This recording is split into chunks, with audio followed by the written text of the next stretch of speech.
ਅੱਜ ਦਾ ਟੌਪਿਕ ਹੈ ਜਿਹੜਾ ਆਪਣਾ ਜੀ ਉਹ ਹੈਗਾ ਜੀ ਦੂਸਰਾ ਐਂਗਲੋ ਸਿੱਖ ਯੁੱਧ, ਜਿਹੜਾ ਕਿ 1848 ਤੇ 1849 ਦੇ ਵਿੱਚ ਹੋਇਆ ਸੀ।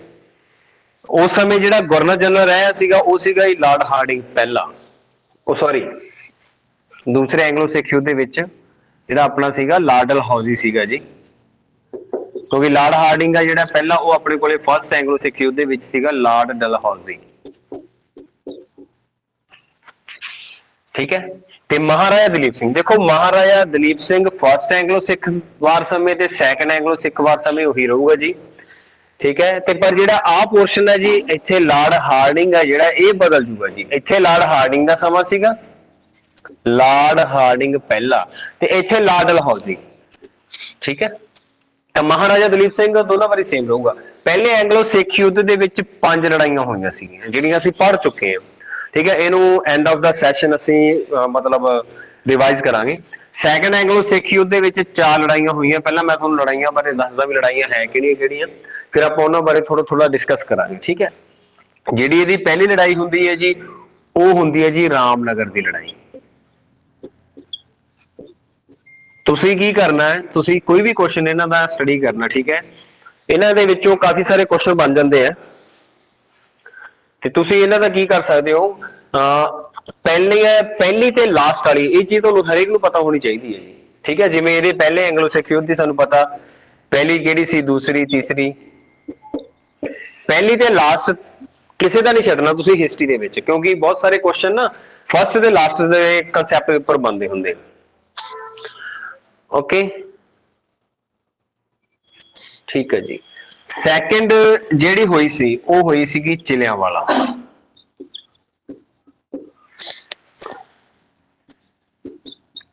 ਚਿਲਿਆਂਵਾਲਾ ਦੀ ਲੜਾਈ ਤੁਹਾਨੂੰ ਸਾਰਿਆਂ ਨੂੰ ਯਾਦ ਹੋਣੀਆਂ ਚਾਹੀਦੀਆਂ, ਆਪਾਂ ਯਾਦ ਕਰਾਵਾਂਗੇ ਹੁਣੇ ਤੁਹਾਨੂੰ। ਠੀਕ ਹੈ। ਤੁਹਾਨੂੰ ਕਨਸੈਪਟ ਦੱਸ ਦਾਂਗੇ ਕਿਵੇਂ ਯਾਦ ਰੱਖਣੀਆਂ ਇਹ। ਉਸ ਤੋਂ ਬਾਅਦ ਹੋਈ ਸੀਗੀ ਜੀ ਮੁਲਤਾਨ ਦੀ ਲੜਾਈ।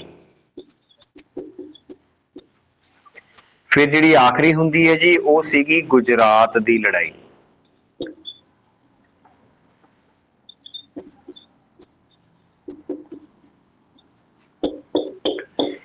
ਕਈਆਂ ਕੋਲੇ ਨੋਟਸ ਨਹੀਂ ਹੋਣਗੇ ਜੀ ਆਪਣੇ। ਠੀਕ ਹੈ। ਤਾਂ ਜਿਹੜੀ ਚੀਜ਼ ਇੱਥੇ ਲਿਖੀ ਹੁੰਦੀ ਹੈ ਦੱਸ ਦਿਆ ਕਰੋ ਸਾਫ਼ ਆ ਜਾਂ ਕਿਵੇਂ ਆ। ਤਾਂ ਤੁਸੀਂ ਕੀ ਕਰ ਸਕਦੇ ਹੋ ਉਹਦਾ ਮੰਨ ਲਓ ਕਹਿ ਲਓ ਕਿ ਸਕਰੀਨਸ਼ਾਟ ਵੀ ਲੈ ਸਕਦੇ ਹੋ। ਠੀਕ ਹੈ।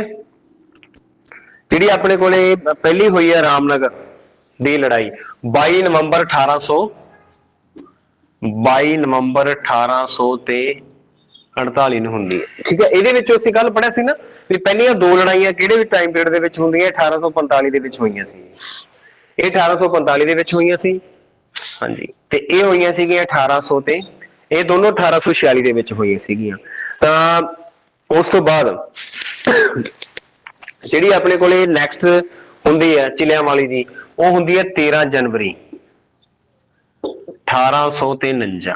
ਤਾਂ ਇਸ ਸੈਕੰਡ ਐਂਗਲੋ ਸਿੱਖ ਯੁੱਧ ਦੇ ਵਿੱਚ ਪਹਿਲੀ ਲੜਾਈ ਹੈ ਜਿਹੜੀ 1848 ਚ ਹੋਊਗੀ। ਬਾਕੀ ਜਿਹੜੀਆਂ ਤਿੰਨੋਂ 1849 ਦੇ ਵਿੱਚ ਹੀ ਹੋਣਗੀਆਂ। ਠੀਕ ਹੈ। ਪਹਿਲੀ ਹੈਗੀ ਰਾਮਨਗਰ ਦੀ 22 ਨੂੰ, ਉਸ ਤੋਂ ਬਾਅਦ ਹੈਗੀ ਇਹ ਚਿਲਿਆਂਵਾਲਾ ਦੀ 13 ਜਨਵਰੀ 1800। ਉਸ ਤੋਂ ਬਾਅਦ ਅਗਲੀ ਜਿਹੜੀ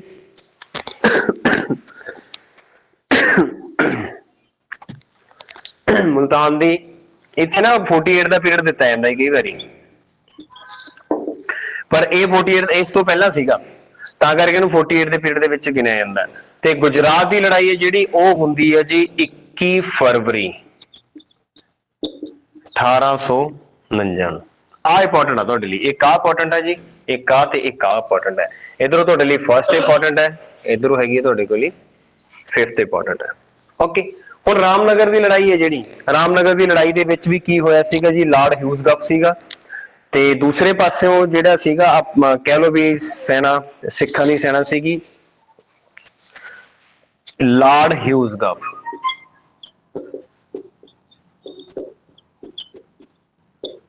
ਇੱਕ ਚੀਜ਼ ਤੁਹਾਨੂੰ ਕੱਲ ਵੀ ਦੱਸੀ ਸੀਗੀ ਜੀ ਕਿ ਹਾਂਜੀ ਜਿਹੜਾ ਸਦੂਲਾਪੁਰ ਦੀ ਹੈ ਨਾ ਉਹ ਇਹਦੇ ਚ ਲਿਖੀ ਜ਼ਰੂਰ ਜਾਂਦੀ ਹੈ ਪਰ ਮੇਨ ਇਹ 4 ਮੰਨੀਆਂ ਜਾਂਦੀਆਂ ਜੀ। ਠੀਕ ਹੈ। ਵੈਸੇ ਤਾਂ ਆਪਣੇ ਕੋਲ ਜਿਹੜੀਆਂ ਅਸੀਂ ਕੱਲ ਆਹ 5 ਪੜ੍ਹੀਆਂ ਸੀ, ਇਸ ਤੋਂ ਪਹਿਲਾਂ 1-2 ਲੜਾਈਆਂ ਹੋਰ ਵੀ ਸੀ ਪਰ ਗਿਣੀਆਂ ਆਹੀ ਜਾਂਦੀਆਂ 5 ਆ ਤੇ 4 ਲੜਾਈਆਂ ਸਾਡੇ ਕੋਲ ਆ ਰਹੀਆਂ ਹੈਗੀਆਂ। ਠੀਕ ਹੈ। ਇਹਦੀ ਜਿਹੜੀ ਅਗਵਾਈ ਕੀਤੀ ਗਈ ਹੈ ਲਾਰਡ ਹਿਊਜ਼ਗਾਫ ਅੰਗਰੇਜ਼ਾਂ ਵੱਲੋਂ ਤੇ ਸ਼ੇਰ ਸਿੰਘ ਸੀਗਾ ਜੀ ਇੱਥੇ, ਸ਼ੇਰ ਸਿੰਘ ਸਿੱਖਾਂ ਵੱਲੋਂ। ਬਸ ਆਹ ਦੋ ਚੀਜ਼ਾਂ ਤੁਹਾਨੂੰ ਕਲੀਅਰ ਹੋਣੀਆਂ ਚਾਹੀਦੀਆਂ, ਠੀਕ ਹੈ। ਜਾਂ ਕਹਿ ਲਓ ਵੀ ਸਿੱਖ ਆ ਜਿਹੜੇ ਰਾਮ ਦਾ ਨਾਮ ਲੈ ਕੇ ਸ਼ੇਰਾਂ ਵਾਂਗੂ ਗਰਜ ਪਏ ਸੀਗੇ ਜੀ, ਠੀਕ ਹੈ। ਕਿਹੜੇ ਐਂਗਲੋ ਸਿੱਖ ਯੁੱਧ ਦੇ ਵਿੱਚ? ਦੂਸਰੇ ਐਂਗਲੋ ਸਿੱਖ ਯੁੱਧ ਦੇ ਵਿੱਚ। ਓਕੇ, ਥੋੜੇ ਜਿਹੇ ਲੌਜਿਕ ਦੇ ਨਾਲ ਆਪਾਂ ਯਾਦ ਰੱਖ ਸਕਦੇ ਹਾਂ, ਠੀਕ ਹੈ। ਰਾਮਨਗਰ ਦੀ ਲੜਾਈ ਦੇ ਵਿੱਚ ਲਾਰਡ ਹਿਊਜ਼ਗਾਫ ਤੇ ਸ਼ੇਰ ਸਿੰਘ, ਇਹ ਸ਼ੇਰ ਸਿੰਘ ਹੀ ਚੱਲੂਗਾ ਜੀ ਅੱਗੇ ਜਾ ਕੇ ਵੀ।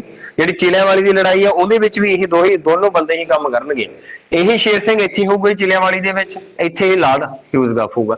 ਤੁਹਾਨੂੰ ਇਹ ਚੀਜ਼ਾਂ ਨਹੀਂ ਪੁੱਛੀਆਂ ਜਾਂਦੀਆਂ ਉੱਥੇ ਕਿ ਉਹਦੇ ਵਿੱਚ ਕਿੰਨੇ ਕਿੰਨੇ। ਦੇਖੋ ਜਿਹੜੇ ਪਰਸਨ ਤੁਸੀਂ ਇੱਥੇ ਯਾਦ ਰੱਖਦੇ ਹੋ ਵੀ ਇੱਥੇ ਇੰਨੇ ਸਿੱਖ ਸੀ, ਇੱਥੇ ਇੰਨੇ ਅੰਗਰੇਜ਼ ਸੀ, ਸਾਰੀਆਂ ਲੜਾਈਆਂ ਦੇ ਵਿੱਚ ਅਲੱਗ-ਅਲੱਗ ਮਤਲਬ ਡਾਟਾ ਰਹਿ ਜਾਊਗਾ। ਉਸ ਡਾਟੇ ਦੇ ਨਾਲੋਂ ਜਿਹੜੇ ਕੁਐਸਚਨ ਬਣਦੇ ਆ ਉਹ ਇਹਨਾਂ ਦੇ ਫਸਟ ਤੇ ਲਾਸਟ ਦੇ ਉੱਪਰ ਬਣਦੇ ਆ ਜੀ, ਤੇ ਇੱਕ ਜਿਹੜੇ ਮੇਨ ਪਰਸਨ ਹੁੰਦੇ ਆ ਇਹ ਇਹਨਾਂ ਦੇ ਉੱਪਰ ਬਣਦੇ ਆ, ਠੀਕ ਹੈ। ਇਸ ਚੀਜ਼ ਦਾ ਧਿਆਨ ਰੱਖਣਾ ਤੁਸੀਂ। ਤੁਹਾਡੇ ਮਾਈਂਡ 'ਚ ਇਦਾਂ ਨਾ ਹੋਵੇ ਵੀ ਆਹ ਨਹੀਂ ਹੋਇਆ ਜੀ, ਸਾਡਾ ਆਹ ਰਹਿ ਗਿਆ ਜੀ, ਅਸੀਂ ਆਹ ਨਹੀਂ ਪੜ੍ਹਿਆ, ਠੀਕ ਹੈ। ਇਸ ਕਰਕੇ ਇਸ ਤਰ੍ਹਾਂ ਦੀ ਕੋਈ ਗੱਲ ਨਹੀਂ ਲੈ ਕੇ ਆਉਣੀ ਤੁਸੀਂ, ਕੋਈ ਵੀ ਹੈ ਫਿਰ ਵੀ ਤੁਹਾਨੂੰ ਅਸੀਂ ਮਤਲਬ ਦੇਵਾਂਗੇ ਕੁਐਸਚਨ ਬਣਾ ਕੇ ਥੋੜੀ। ਚਿਲਿਆਂਵਾਲੀ ਦੀ ਲੜਾਈ ਵੀ ਸ਼ੇਰ ਸਿੰਘ ਤੇ ਲਾਰਡ ਹਿਊਜ਼ਗਾਫ ਦੇ ਵਿਚਕਾਰ ਹੀ ਹੁੰਦੀ ਹੈ। ਆਹ ਥੋੜੀ ਜੀ ਹੋਰ ਇੰਪੋਰਟੈਂਟ ਰਹਿ ਜੂਗੀ ਜੀ, ਕਿਉਂ? ਮੁਲਤਾਨ ਦਾ ਇੱਕ ਦੀਵਾਨ ਆ ਜੀ, ਦੀਵਾਨ ਮੂਲ ਰਾਜ। ਇਹ ਜਿਹੜਾ ਦੀਵਾਨ ਮੂਲ ਰਾਜ ਹੈ ਜੀ, ਇਹ ਮੁਲਤਾਨ ਦਾ ਦੀਵਾਨ ਸੀਗਾ, ਠੀਕ ਹੈ ਜੀ। ਦੇਖੋ ਮੁਲਤਾਨ ਤੇ ਮੂਲ ਰਾਜ ਦੋਨੋਂ ਸੇਮ ਜਿਹਾ ਲੱਗਦਾ, ਅਸੀਂ ਯਾਦ ਰੱਖ ਸਕਦੇ ਇਹਨੂੰ। ਤੇ ਇੱਕ ਸੀਗਾ ਇੱਥੇ ਸ਼ੇਰ ਸਿੰਘ, ਉਹੀ ਸ਼ੇਰ ਸਿੰਘ ਹੈ। ਅੰਗਰੇਜ਼ਾਂ ਦੁਆਰਾ ਕੀ ਕੀਤਾ ਜਾਂਦਾ ਹੈ? ਅੰਗਰੇਜ਼ ਇਸ ਸ਼ੇਰ ਸਿੰਘ ਨੂੰ ਇਹਦੇ ਵਿਰੁੱਧ ਭੜਕਾਉਣਾ ਸ਼ੁਰੂ ਕਰ ਦਿੰਦੇ ਆ ਜੀ, ਠੀਕ ਹੈ। ਤਾਂ ਦੀਵਾਨ ਮੂਲ ਰਾਜ ਹੈ, ਇਸੇ ਕਰਕੇ ਕਹਿ ਲਓ ਵੀ ਅੰਗਰੇਜ਼ਾਂ ਦੇ ਵਿਰੁੱਧ ਹੋ ਜਾਂਦਾ ਜੀ। ਉਹ ਇੱਕ ਦੂਸਰੇ ਨੂੰ ਮਤਲਬ ਆਪਾਂ ਇਹ ਲੜਾਈਆਂ ਹਾਰ ਨਹੀਂ ਸਕਦੇ ਸੀ, ਮੈਂ ਕੱਲ ਵੀ ਤੁਹਾਨੂੰ ਦੱਸਿਆ ਸੀਗਾ, ਕਿਉਂਕਿ ਇਹਨਾਂ ਨੂੰ ਹਰਾਉਣ ਦੇ ਲਈ ਬੰਦੇ ਇੱਥੇ ਵਿੱਚ ਹੀ ਬੈਠੇ ਹੁੰਦੇ ਆ, ਠੀਕ ਹੈ। ਜਿਵੇਂ ਗੱਦਾਰੀ ਕਰ ਜਾਂਦੇ ਆ ਤਾਂ ਉਹ ਬੰਦੇ ਇਹਦੇ ਵਿੱਚ ਹੀ ਸੀਗੇ, ਠੀਕ ਹੈ। ਜਿਹੜੀ ਮੁਲਤਾਨ ਦੀ ਲੜਾਈ ਹੈ ਇਹਦੇ ਵਿੱਚ ਇੱਕ ਸਭ ਤੋਂ ਇੰਪੋਰਟੈਂਟ ਘਟਨਾ ਪਤਾ ਕੀ ਹੁੰਦੀ ਹੈ? ਜਿਹੜਾ ਵੀ ਗੋਲਾ ਬਾਰੂਦ ਇਹਨਾਂ ਦਾ ਹੁੰਦਾ ਜੀ, ਸਿੱਖਾਂ ਦਾ, ਇਸ ਗੋਲਾ ਬਾਰੂਦ ਦੇ ਉੱਪਰ ਅੰਗਰੇਜ਼ਾਂ ਦਾ ਇੱਕ ਗੋਲਾ ਬਾਰੂਦ ਆ ਕੇ ਡਿੱਗ ਪੈਂਦਾ ਜੀ, ਜਿਹਦੇ ਨਾਲ ਉਹਨਾਂ ਦਾ ਸਾਰਾ ਇਹ ਚੀਜ਼ ਆ ਜਿਹੜੀ ਨਸ਼ਟ ਹੋ ਜਾਂਦੀ ਹੈ। ਜਦੋਂ ਇਹ ਨਸ਼ਟ ਹੋ ਜਾਂਦੀ ਹੈ ਤਾਂ ਇਹ ਪਰਸਨ ਹੈ ਜਿਹੜਾ ਅੰਗਰੇਜ਼ਾਂ ਅੱਗੇ ਆਪਣੇ ਗੋਡੇ ਆ ਜਿਹੜੇ ਟੇਕ ਦਿੰਦਾ ਜੀ, ਕਿਉਂਕਿ ਇਹਦੇ ਕੋਲੇ ਦੇਖੋ ਹਥਿਆਰ ਨਹੀਂ ਰਹੇ, ਗੋਲਾ ਬਾਰੂਦ ਨਹੀਂ ਰਿਹਾ, ਤਾਂ ਅੰਗਰੇਜ਼ਾਂ ਦਾ ਮੁਕਾਬਲਾ ਕਿਸ ਕਰਕੇ ਕਰੂਗਾ। ਇਹ ਪੁੱਛਿਆ ਜਾ ਸਕਦਾ ਹੈ ਕਿ ਗੋਲਾ ਬਾਰੂਦ ਕਿੱਥੇ ਫੜਦਾ ਹੈ ਜਾਂ ਕਿਹੜੀ ਲੜਾਈ ਦੇ ਵਿੱਚ ਹੈ, ਤਾਂ ਉਹ ਮੁਲਤਾਨ ਦੀ ਲੜਾਈ ਹੈ, ਠੀਕ ਹੈ। ਸਭ ਤੋਂ ਇੰਪੋਰਟੈਂਟ ਜਿਹੜੀ ਰਹੂਗੀ ਉਹ ਰਹੂਗੀ ਜੀ ਗੁਜਰਾਤ ਦੀ ਲੜਾਈ। ਗੁਜਰਾਤ ਦੀ ਲੜਾਈ ਕੀ ਹੈ? ਇਹਨੂੰ ਤੋਪਾਂ ਤੇ ਬੰਦੂਕਾਂ ਦੀ ਲੜਾਈ, ਆਹੀ ਕੁਐਸਚਨ ਪਿਆ ਹੁੰਦਾ ਕਈ ਵਾਰੀ ਐਗਜ਼ਾਮ ਦੇ ਵਿੱਚ।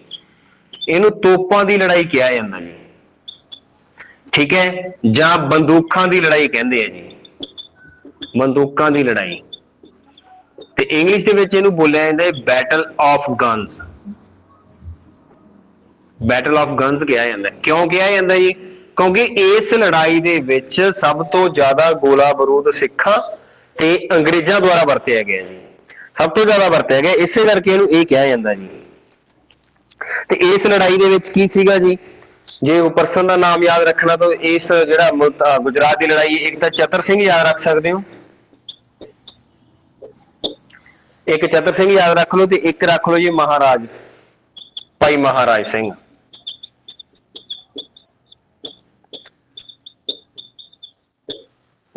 ਆਹ ਦੋ ਪਰਸਨ ਇੱਥੇ ਯਾਦ ਰੱਖ ਲਓ, ਠੀਕ ਹੈ ਜੀ। ਤੇ ਮੁਲਤਾਨ ਦੀ ਲੜਾਈ ਦੇ ਵਿੱਚ ਮੂਲ ਰਾਜ ਯਾਦ ਰੱਖ ਲਓ, ਚਿਲਿਆਂਵਾਲੀ ਦੀ ਲੜਾਈ ਦੇ ਵਿੱਚ ਸ਼ੇਰ ਸਿੰਘ, ਰਾਮਨਗਰ ਦੀ ਲੜਾਈ ਦੇ ਵਿੱਚ ਵੀ ਸ਼ੇਰ ਸਿੰਘ, ਤੇ ਇੱਥੇ ਹੀ ਲਾਰਡ ਹਿਊਜ਼ਗਾਫ ਪਹਿਲੀ ਤੇ ਦੂਸਰੀ ਦੋਨੋਂ ਲੜਾਈਆਂ ਦੇ ਵਿੱਚ ਆਊਗਾ, ਠੀਕ ਹੈ। ਇਹ ਇਸ ਤਰੀਕੇ ਨਾਲ ਤੁਸੀਂ ਇਹਨੂੰ ਯਾਦ ਰੱਖ ਸਕਦੇ ਹੋ, ਓਕੇ। ਜਿਹੜੀ ਗੁਜਰਾਤ ਦੀ ਲੜਾਈ ਹੈ ਉਹਦੀ ਡੇਟ ਆਪਾਂ 21 ਫਰਵਰੀ 1849 ਲਿਖੀ ਹੋਈ ਹੈ,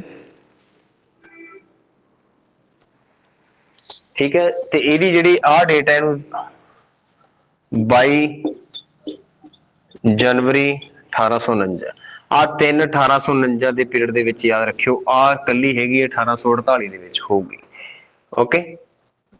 ਇੱਕ ਮਿੰਟ,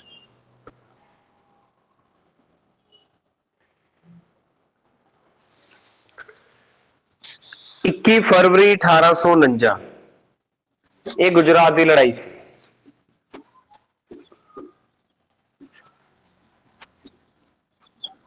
ਇਸ ਲੜਾਈ ਦੇ ਵਿੱਚ ਹਿਊਜ਼ਗਾਫ ਵੱਲੋਂ ਅੰਗਰੇਜ਼ਾਂ ਦੀ ਅਗਵਾਈ ਹੋ ਗਈ, ਚਤਰ ਸਿੰਘ ਤੇ ਮਹਾਰਾਜ ਸਿੰਘ ਦੁਆਰਾ ਸਿੱਖਾਂ ਦੀ ਹੋ ਗਈ।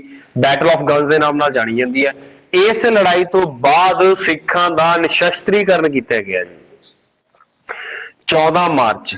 ਡੇਟ ਯਾਦ ਰਹੇਗੀ ਤਾਂ ਕਰ ਲਿਓ, ਨਹੀਂ ਤਾਂ ਕੋਈ ਇੰਪੋਰਟੈਂਟ ਨਹੀਂ ਹੈਗਾ, ਵੈਸੇ ਦੱਸ ਦੇਣਾ ਤੁਹਾਨੂੰ। ਨਿਸ਼ਸਤਰੀਕਰਨ ਸਿੱਖਾਂ ਦਾ ਮਤਲਬ ਨਿਸ਼ਸਤਰੀਕਰਨ ਕਰ ਦਿੱਤਾ ਗਿਆ ਜੀ ਸਿੱਖਾਂ ਦਾ, ਠੀਕ ਹੈ, ਅੰਗਰੇਜ਼ਾਂ ਨੇ। ਕਿਉਂ? ਕਿਉਂਕਿ ਕਹਿਣ ਦਾ ਮਤਲਬ ਹਥਿਆਰ ਰੱਖਣੇ ਘੱਟ ਕਰਤੇ ਸੀਗੇ ਅੰਗਰੇਜ਼ਾਂ ਨੇ ਇਸ ਤਰੀਕ ਨੂੰ। ਇਹ ਕਿਹੜੀ ਚੀਜ਼ ਤੋਂ ਬਾਅਦ ਹੁੰਦਾ ਜੀ? ਇਹ ਸੈਕੰਡ ਐਂਗਲੋ ਸਿੱਖ ਯੁੱਧ ਤੋਂ ਬਾਅਦ ਹੁੰਦੀ ਹੈ ਘਟਨਾ ਸਾਰੀ। ਤਾਂ ਫਿਰ ਕੀ ਆ, ਪੰਜਾਬ ਨੂੰ ਚਲਾਉਣ ਦੇ ਲਈ ਇੱਕ 3 ਕਮਿਸ਼ਨਰ ਬਣਾਇਆ ਜਾਂਦਾ, ਇੱਕ ਕਮਿਸ਼ਨਰ ਬਣਦਾ ਜੀ, ਠੀਕ ਹੈ। ਤਾਂ ਜਿਹੜਾ ਇਹ ਕਮਿਸ਼ਨਰ ਬਣਾਇਆ ਜਾਂਦਾ, ਇਹਦਾ ਜਿਹੜਾ ਮੁਖੀ ਹੁੰਦਾ ਉਹ ਹੈਨਰੀ ਲਾਰੈਂਸ ਹੁੰਦਾ ਜੀ, ਹੈਨਰੀ ਲਾਰੈਂਸ, ਠੀਕ ਹੈ। ਇਹਨਾਂ ਦੇ ਦੁਆਰਾ ਇੱਕ ਕਮਿਸ਼ਨ ਬਣਦਾ ਹੈ ਪੰਜਾਬ ਨੂੰ ਚਲਾਉਣ ਦੇ ਲਈ। ਤੇ ਤੁਹਾਨੂੰ ਪਤਾ ਵੀ ਦਲੀਪ ਸਿੰਘ ਹੈ ਜਿਹੜਾ,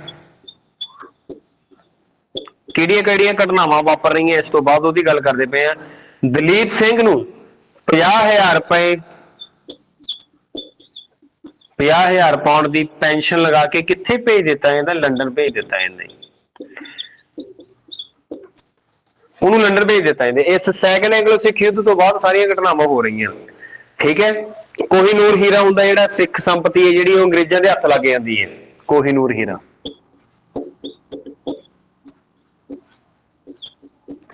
ਇਹ ਅੰਗਰੇਜ਼ਾਂ ਦੇ ਹੱਥ ਲੱਗ ਜਾਂਦਾ।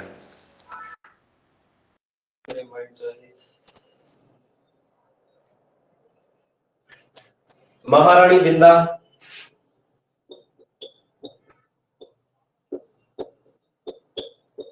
ਇਹਦੀ ਮੌਤ ਹੁੰਦੀ ਹੈ 1863 ਦੇ ਵਿੱਚ, ਜੇ ਕਿਤੇ ਪੁੱਛ ਲਿਆ ਜਾਵੇ ਇਹ ਦੇਖ ਲਓ, ਠੀਕ ਹੈ। 1863 ਦੇ ਵਿੱਚ ਇਹਦੀ ਮੌਤ ਹੋਈ ਇਹਦੀ ਮਹਾਰਾਣੀ ਜਿੰਦਾ ਦੀ,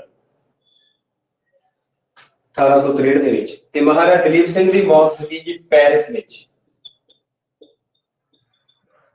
ਇਹ ਹੁੰਦੀ ਹੈ 22 ਅਕਤੂਬਰ 1893 ਈਸਵੀ ਦੇ ਵਿੱਚ। ਇਹ ਵੀ ਇੰਪੋਰਟੈਂਟ ਰਹੇਗਾ ਜੀ ਤੁਹਾਡੇ ਲਈ, ਠੀਕ ਹੈ। ਇਹ ਸੈਕੰਡ ਐਂਗਲੋ ਸਿੱਖ ਵਾਰ ਤੋਂ ਬਾਅਦ ਜਿਹੜੀਆਂ ਘਟਨਾਵਾਂ ਹੋਈਆਂ ਸੀ ਉਹਦੇ ਵਿੱਚ ਕਈ ਚੀਜ਼ਾਂ ਪੁੱਛੀਆਂ ਜਾ ਸਕਦੀਆਂ ਆਪਾਂ ਨੂੰ। ਤੇ ਜੇ ਅੰਤਿਮ ਰਾਜਾ ਤੁਹਾਨੂੰ ਪੁੱਛਿਆ ਜਾਊਗਾ ਨਾ ਪੰਜਾਬ ਦਾ ਕਿਹੜਾ ਸੀਗਾ ਆਖਰੀ ਰਾਜਾ ਜਾਂ ਅੰਤਿਮ, ਤਾਂ ਮਹਾਰਾਜਾ ਦਲੀਪ ਸਿੰਘ ਸੀ। ਅੰਤਿਮ ਰਾਜਾ ਸੀਗਾ ਮਹਾਰਾਜਾ ਦਲੀਪ ਸਿੰਘ, ਠੀਕ ਹੈ। ਇਹ ਵਾਰੀ ਮਹਾਰਾਣੀ ਜਿੰਦਾ ਦਾ ਵੀ ਪੁੱਛ ਲੈਂਦੇ ਕੀ ਹੈ। ਹੁਣ ਇਸ ਤੋਂ ਬਾਅਦ ਇੱਕ ਸਭ ਤੋਂ ਜ਼ਿਆਦਾ ਇੰਪੋਰਟੈਂਟ ਚੀਜ਼ ਹੋਰ ਕੀ ਹੋਈ ਸੀ ਉਹ ਦੱਸਦੇ। ਤੁਹਾਨੂੰ ਸਾਰਿਆਂ ਨੂੰ ਪਤਾ ਕਿ ਪੰਜਾਬ ਦੇ ਉੱਪਰ ਵੱਲੋਂ ਕਬਜ਼ਾ ਕੀਤਾ ਜਾਂਦਾ ਅੰਗਰੇਜ਼ਾਂ ਦੁਆਰਾ 29 ਮਾਰਚ 1849 ਜਿਹੜਾ ਪੰਜਾਬ ਹੈ ਉਹਨੂੰ ਅੰਗਰੇਜ਼ ਆਪਣੇ ਅਧੀਨ ਕਰ ਲੈਂਦੇ, ਠੀਕ ਹੈ ਜੀ। 29 ਮਾਰਚ 1849 ਨੂੰ ਪੰਜਾਬ ਨੂੰ ਅੰਗਰੇਜ਼ੀ ਸਾਮਰਾਜ ਦੇ ਵਿੱਚ ਬਣਾ ਲਿਆ ਜਾਂਦਾ। ਇਹ ਬਹੁਤ ਇੰਪੋਰਟੈਂਟ ਕੁਐਸਚਨ ਹੈ, ਬਹੁਤ ਵਾਰੀ ਆਇਆ ਪੇਪਰਾਂ ਦੇ ਵਿੱਚ। ਸਾਮਰਾਜ ਵਿੱਚ ਮਿਲਾਇਆ ਜਾਂਦਾ ਹੈ,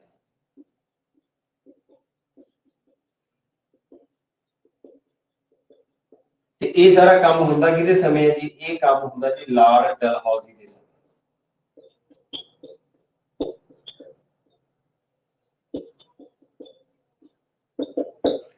ਇਹ ਕੁਐਸਚਨ ਬਹੁਤ ਇੰਪੋਰਟੈਂਟ ਹੈ, ਬਹੁਤ ਵਾਰੀ ਐਗਜ਼ਾਮ ਦੇ ਵਿੱਚ ਰਿਪੀਟ ਹੁੰਦਾ ਜੀ ਇਹ ਕੁਐਸਚਨ, ਠੀਕ ਹੈ। ਬੱਚੇ ਨੇ ਪਹਿਲਾਂ ਵੀ ਜਦੋਂ ਪ੍ਰੈਪਰੇਸ਼ਨ ਕੀਤੀ ਹੈ ਤੇ ਇਹ ਕੁਐਸਚਨ ਮਿਲਦਾ ਉਹਨਾਂ ਨੂੰ। ਲਾਰਡ ਡਲਹੌਜ਼ੀ ਦੁਆਰਾ ਮਤਲਬ ਇਹਨੂੰ ਕਰ ਲਿਆ ਜਾਂਦਾ, ਠੀਕ ਹੈ ਜੀ। ਪੰਜਾਬ ਨੂੰ ਅੰਗਰੇਜ਼ੀ ਸਾਮਰਾਜ ਕਦੋਂ ਬਣਾਇਆ ਜਾਂਦਾ? 29 ਮਾਰਚ 1849, ਠੀਕ ਹੈ। ਇਹ ਸਾਰਾ ਇਸ ਸਮੇਂ ਦੇ ਵਿੱਚ ਇਹ ਘਟਨਾਵਾਂ ਵਾਪਰੀਆਂ। ਇਹ ਸੈਕੰਡ ਐਂਗਲੋ ਸਿੱਖ ਵਾਰ ਦੇ ਵਿੱਚ, ਠੀਕ ਹੈ। ਉਹ ਤੁਹਾਨੂੰ ਦੱਸ ਹੀ ਦਿੱਤਾ। ਦਲੀਪ ਸਿੰਘ ਦੀ ਮੌਤ ਕਦੋਂ ਹੁੰਦੀ ਹੈ ਇਹ ਵੀ ਕੁਐਸਚਨ ਇੰਪੋਰਟੈਂਟ ਹੋਊਗਾ ਤੁਹਾਡੇ ਲਈ। 22 ਅਕਤੂਬਰ 1893। ਓਕੇ, ਕਲੀਅਰ ਹੈ ਜੀ ਸਾਰਿਆਂ ਨੂੰ, ਠੀਕ ਹੈ।